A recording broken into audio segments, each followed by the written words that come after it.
मैं हरिंदर सिंह वालिया मुद्दे की बात प्रोग्राम में आपका स्वागत करता हूं। जैसा कि आप सारे सब जानते ही हैं कि WHO के अनुसार 3 प्रकार की हेल्थ होती है, फिजिकल हेल्थ, सोशल हेल्थ और मेंटल हेल्थ। क्या हम सोशली हेल्दी हैं? क्या हमारा समाज सोशली हेल्दी है? चलिए इसी बात पर आज डिस्कस करते हैं। किस बात पर? सोशल हेल्थ पर। लड़कों से कह रहे हैं कि आप जैसे हैं वैसे ना रहें, हमको डराने वाले लड़के ना रहें। और लड़कियों से कह रहे हैं कि हमको आत्मविश्वास से भरा होना चाहिए, हमको जो है अपनी जिम्मेदारी लेनी चाहिए।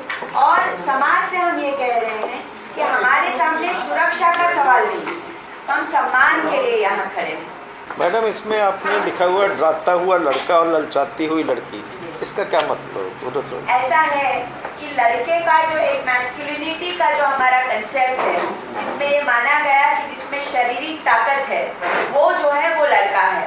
माने लड़का अपनी शारीरिक ताकत के बल पर समाज में जो है वो एस्टैब्लिश्ड है, और उसका एक नतीजा ये होता है कि वो डराता हुआ बन जाता है। वो मार्केट फोर्सेस हैं जो ये एस्टैब्लिश करती हैं कि हर लड़की को खूबसूरत होना चाहिए, गोरा होना चाहिए, पतला होना चाहिए, ऐसे ऐसे ऐसे होना चाहिए।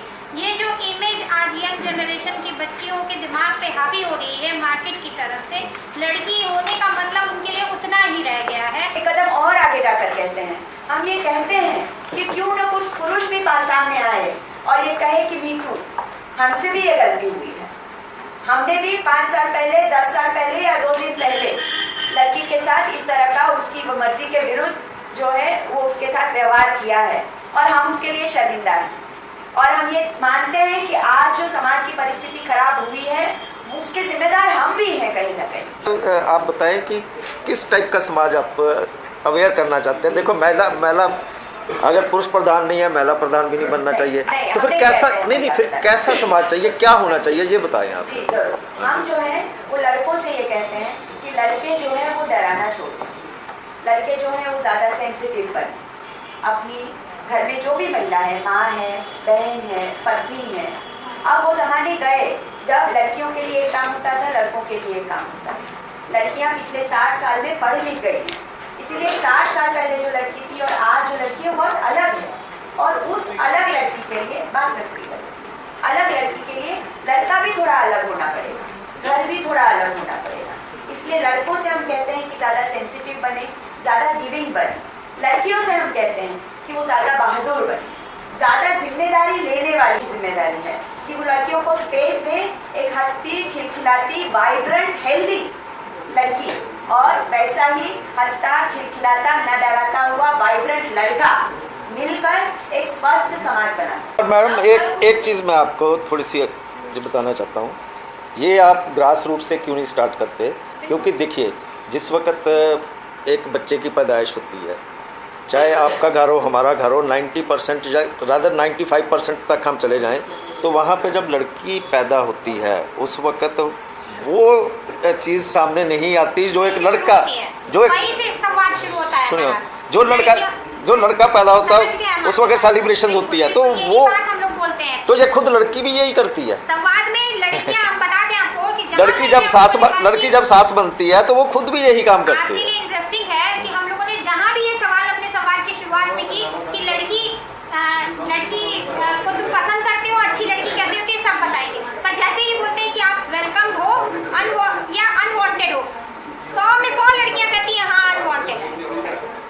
स्कूल गोइंग, कॉलेज गोइंग लड़कियां कहती हैं कि हाँ हम वेलकम नहीं है, अनवांटेड है। बिल्कुल। They feel that. और वो बॉयज से जब पूछा जाता है दे जस्ट कीप साइलेंट और कहते हैं हमें नहीं लगता। पर इस चीज़ को कैसे दूर करेंगे? एग्जैक्टली, तो ये कंट्राडिक्शन है ना। एक तरफ कॉलेज स्कूल गोइंग लड़कियां ये कह रही हैं कि हमें मालूम है, और कौन नहीं पसंद करता, माँ नहीं पसंद करती। यस, यही मैं कहना चाहता हूँ, वहाँ पे पुरुष कहीं नहीं आता है, पुरुष आता है बहुत दूर, वो बाद में आता है। पुरुष वही कहता है, वो जो बच्चे हैं पुरुष बनेंगे, वो सारे बच्चे इग्नोर करते हैं जब लड़कियां ये बात एक समूह के रूप में ये कहती हैं कि वी आर अनवांटेड। वहाँ पे लड़के इसकी तकलीफ को इग्नोर करते हैं और कहते हैं ऐसा हमें तो नहीं लगता। इससे हाईली स्पीडली ग्रोथ जहाँ हो रही है वो बच्चों का है। 14 साल से लेकर 18 साल तक के बच्चों में क्राइम रेट, और वो 90% लड़के हैं, 99% लड़के हैं। हार्डली मेरे पास केसेस आते हैं, मैं जुवेनाइल जस्टिस बोर्ड में बैठती हूँ, 18 साल तक के बच्चों के जो केस आते हैं उसमें 99% रीजन रीजन वही कह रहे हैं कि क्रिमिनलाइजेशन ऑफ सोसाइटी का शिकार लड़के ज्यादा हो रहे हैं। हाँ, हाँ। उनको जिस तरह से ग्रूम किया जा रहा है और जो सोसाइटी से वो सीख रहे हैं उनके लिए सबसे आसान है। दूसरा चीज, महिला के अकेली महिला की आप बात कर रहे हैं या ससुराल में नहीं एडजस्ट हो रही, घर में भी उसको सहारा नहीं है, वो आपको बता दूं आंकड़ा ये कहता है कि 25% घर ऐसे हैं जो विमेन हेडेड है। विमेन हेडेड मतलब कमा के वो चला रही है, घर चला रही है। 25% घर है, जनसंख्या में 25% घर ऐसे हैं, लेकिन वो अंडरलाइन नहीं होते, वो मजबूरी। जो सवाल पूरी बात सुनिए, उसके ऊपर आपने कोई रिसर्च की कि उसका आंकड़ा कितना निकला है? बिल्कुल बता रही हूँ, आगे सुन लीजिए। तो 25% ऐसी महिलाएं हैं, घर है, हमारे परिवार है हिंदुस्तान में जो विमेन हेडेड है। दूसरी चीज, जो अकेली महिला का आंकड़ा की बात कर रही है, तो अकेली महिला या घर से सताई हुई या घरेलू हिंसा की शिकार हुई महिला, हिंसा खाली ये नहीं है कि उसको मारा पीटा, हिंसा ये भी है कि उसको पैसे से महरूम कर देना, उसको जबान से बहुत तकलीफ पहुंचाना, उसके आत्मसम्मान को ठेस पहुंचाना, इसकी शिकार 50% से ज्यादा महिलाएं हैं। आप सत्यमेव जयते में भी देखी होंगी आंकड़े कि 50% से ज्यादा महिलाएं मानती हैं कि पति को पीटना उसका हक है। तो वो जो महिलाएं होती हैं जब घर छोड़ के निकलती हैं, वो लेबर क्लास की हो या एलीट क्लास की हो, उसके पास अभी तक हम लोग कोई सपोर्ट सिस्टम सोसाइटी से नहीं बना पाए हैं जो उसको सपोर्ट करता हो कि चल भाई तेरे पति ने तुझे 12 बजे रात में घर से निकाल दिया अगर पीट पाट के दारू पी के, तो तू कहाँ जाएगी? सपोर्ट सिस्टम नहीं है, उसको 3 लेवल पे फाइट करनी पड़ती है। इंडिविजुअली घर में वो फाइट कर रही है, सोसाइटी अरे ये तो ऐसे अकेली हो गई तो अब ये आसान टारगेट है, उसको वो झेलना होता है। प्लस हमारी जुडिशियरी और पुलिस का सिस्टम उसको हैरेस करता है। नहीं, पर आप रिलीजियस को भी थोड़ा रिफॉर्म करें ना। Exactly. जहाँ पे रिलीजन ये कहता है कि ये पति परमेश्वर है, वहाँ पे रिलीजन जोड़ता हम लोग है। ये मानते हैं, सीधे से मानते हैं कि औरत की जिंदगी में उसकी हर मेंटल कंडीशन को बनाए रखने का काम और उसकी स्टेटस को मेंटेन अभी तक जैसी है बनाने का काम धर्म करता है। देते हैं 3 बातें कीजिए, 3 अच्छी शिक्षा दीजिए बेटियों को अच्छी शिक्षा दीजिए पहले नंबर पे, उनको अपने फैसले करने की आज़ादी दीजिए, और तीसरी चीज उनके नाम प्रॉपर्टी दीजिए।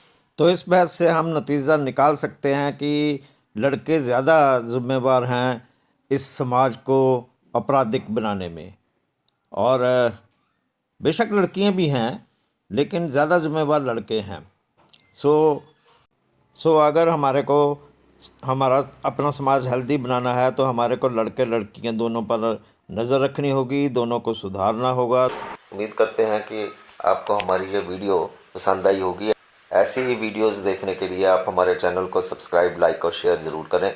किसी और नई वीडियो के साथ हम जल्द ही आपके रूबरू होंगे। तब तक के लिए हमें दें इजाज़त।